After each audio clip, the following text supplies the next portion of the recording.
public flight of the Montgolfier brothers balloon took place on June 4th, 1783. This first balloon contained 28,000 cubic feet of air and weighed 500 pounds. The flight only lasted... This film, made in 1903, recalls the first flight of this primitive biplane making aviation history. Supersonic airplanes. It can rapidly change altitude, operate specialized maritime sensing and targeting technology, track moving targets on the ocean.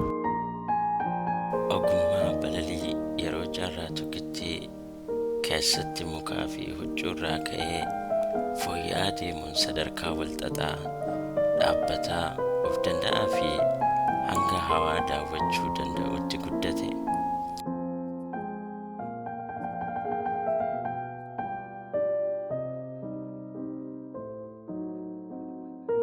Bara 1900 fakkiiwwan Leonardo da Vinciin kaaseen ilmi namaa balali'uuf akka hawwuu jalqabe himamus bara 1973 yeroo duraaf obbolaan Montgolfier dhalattoonni Faransaay afuuffaa qilleensa ho'aan guutame balaliisuu danda'u galmee seenaatu dubbata. Public flight of the Montgolfier brothers balloon took place on June 4th, 1783. This first balloon contained 28,000 cubic feet of air. Jaarraa 19ffaa keessa immoo qorattoonni biyya Jarmanii kalaqa xiyyaaraaf qorannoowwan bu'uura ta'an taasisaa turaniiru. Hagayya 17 bara 1903tti dhalattoonni obbolaa Wright yookaan Oliver fi Wilbur jedhaman bakka Kitty Hawk kan kutaa bulchiinsa kaaba Carolinaatti balalii jalqabaa humna namaan to'atamu gochuun yeroo duraaf xiyyaara balaliisanii seenaa dalagan. This film, made in 1903, recalls the first flight of this primitive biplane making aviation history. Booda waraanni addunyaa tokkoffaan xiyyaaronni ammayyaa saffisoo ciccimoo fi akka fedhanitti gaggaragalan tolfamuun baroota 1910 fi 1930 gidduutti guddinni ogummaa balalii daran fooyya'e.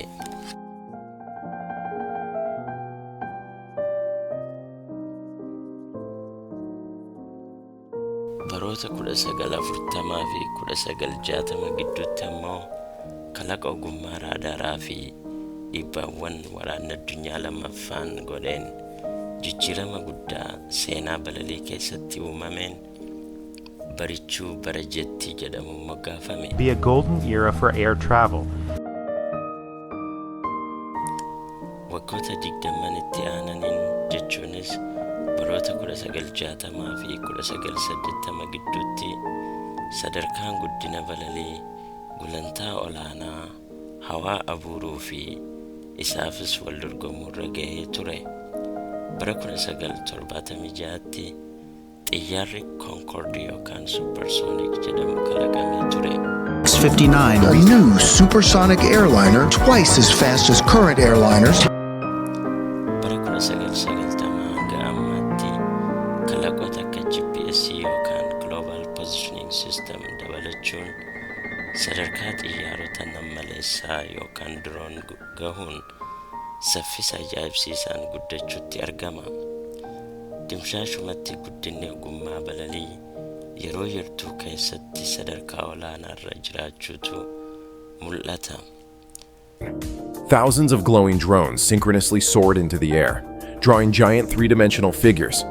Maarree nutis qophii Ambi Maali Jiraa har'aan ifaajjii ga'eessi tokko seenaa balalii jijjiiruu fi kalaqa haaraa gochuutti argamu simbiraan ga'uuf yeroo yaannutti tattaaffiiwwan dargaggoonni keenya gama kanaan godhan hubachuun kalaqa isaaniitiin akka cimanii fi yoo barbaachises hariiroo namoota wal fakkaatoo wajjin uumuuf itti fayyadamu jennee amanuun waaqixeeffanneerra. Isinis nu waliin akka turtan abdiin keenya guddaadha.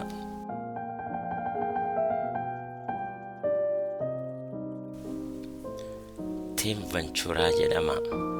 Hundeessaa dhaabbata EPEC yookaan Alternate Propulsion Engineering Conference American antigravity alternatives-iti. digdamishanan darbaniif hoogganaa biizinasaa abbaa mul'ataa fi gaazexeessaa teeknooloojiif ogeessa miidiyaaf sabquunnamtii ta'uun nama muuxannoo guddaa horateedha. Tim is a futurist, a business executive, and a startup founder, of course. In addition to traditional business experience, Tim has worked as a writer and is currently a YouTube creator. Discover computing, fusion research, electric vehicle battery technology, superconductor research, and a variety of innovations in the aerospace sector.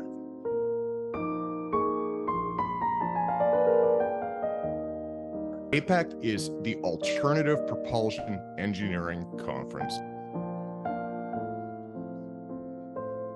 mul'ata isaa yoo dubbatu Tim akkana jedha. So hopefully within our lifetimes, either the lifter or some other form of anti-gravity technology will become an alternative to aircraft and possibly even to automobiles.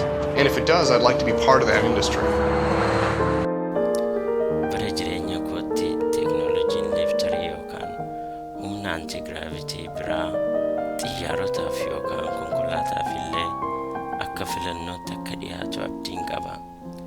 yoo kun ta'us qaama industirii kanaa ta'uun barbaada. Tim Venturaan mana isaa lafa jalatti humna harkisa lafaa namtolchee yookaan antigravity fayyadamuun yeroo wantoota ol kaasu yookaan balaliisu mul'ata. haa ta'u malee kalaqa isaa kanaan mormiiwwanii fi dhiibbaawwan hanga hin qabne jalqabumarraa eegalee akka isa mudatan akkas jechuun hima. Doing this in college, when I was experimenting with these things back then, a lot of people did think it was rather silly. There was kind of a stigma associated with it, not just for myself, but a lot of the other experimenters that were working with it. namoonni baay'een yeroon kolleejjii keessatti waan akkanaa qoradhu akka waan bu'aa hin qabneetti ilaalu ture.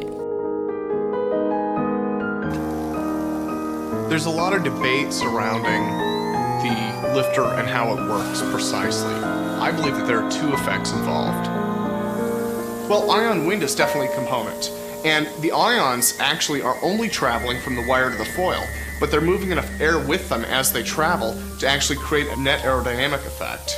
So the wind that you're feeling is actually just from air moving. liftarii yookaan wantoota ol kaasuu irratti falmiiwwan hedduutu godhama.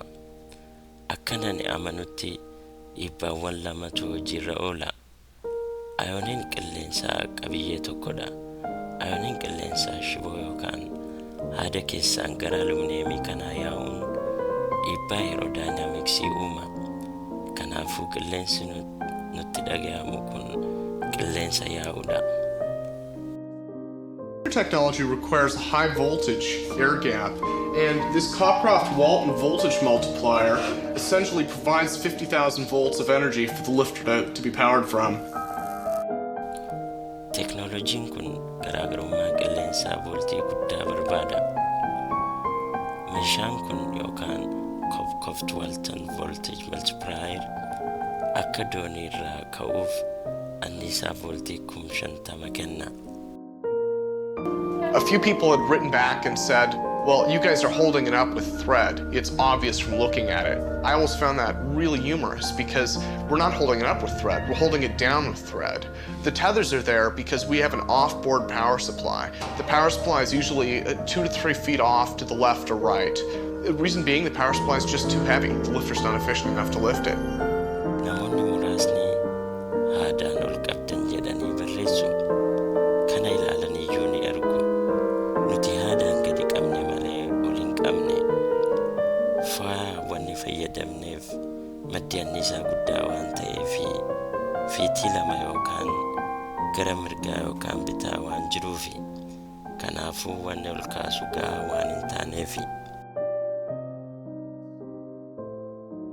akkuma namoonni isa morman jiraatan kanneen hubatanii fi isa deeggaranis akkasuma jiru. isaan keessaa gorsaa aerospace fi barreessaa gaazexaa Defense Weekly Nick Cook akkas jechuun dubbata. Seera biramoo saayinsii yookaan fiiziksiin kan ibsamu miti. Liftariin karaa nuti qixaan ibsuu hin dandeenyeen uumame. Meeshaa kana gara waan faayidaa qabutti jijjiiruun ni danda'ama. It's not explicable by the known laws of science or physics. If the devices can be engineered into something useful, I think we should investigate it. Let's engineer it into something workable. What I like about Tim Ventura and his organization, his website, AmericanAntigravity.com, is that he's publicizing something which I think should be getting publicity. You know, for years, anti-gravity has been equated with kind of UFOs, space aliens, kind of way out there subject material. Actually, it's a serious scientific endeavor and it should be given serious consideration. So we need to pursue this, the kind of out-of-the-box thinking that guys like Tim Ventura publicize on their website. So I think what he's doing is a good job. Waa'ee Ventura wanneen jaaladhe qindoomina isaati. Waa'een antigravity barootaaf wantoota akka UFO fi space alien yookaan jinniin ilaalama ture. Garuu dhimma saayinsii xiyyeeffannoo barbaadudha. Kanaafuu namni akka isaa saanduqa keessaa as ba'uu qaba. Tim Venturaan bu'uura qorannoo isaa yoo ibsu akkas jedhee ture. I got involved with researching anti-gravity devices in 1992, and I started working with a gentleman named Bill Butler, who had a company called Hovertech in Florida. Hovertech was basically investigating just kind of a levitation approach. They didn't want to actually take off, they just wanted to hover, kind of like in the movie Back to the Future 2. It drew me in deeper. It's one of those things where once it sparks your imagination, you just get more and more involved, and once you start doing this research on your own, there's really no limit to where you can go with it. Bara 1992tti nama Bill Butler jedhamuu fi dhaabbata Hovertech jedhamu Floridaadhaa qabu wajjiniin eegale. Hovertech akkaataa marsuu yookaan rarra'uu yookaan levitate gochuu malee waa'ee balali'uu hin qoratu ture. Akka malee na hawwate, mul'ata koos biqilche.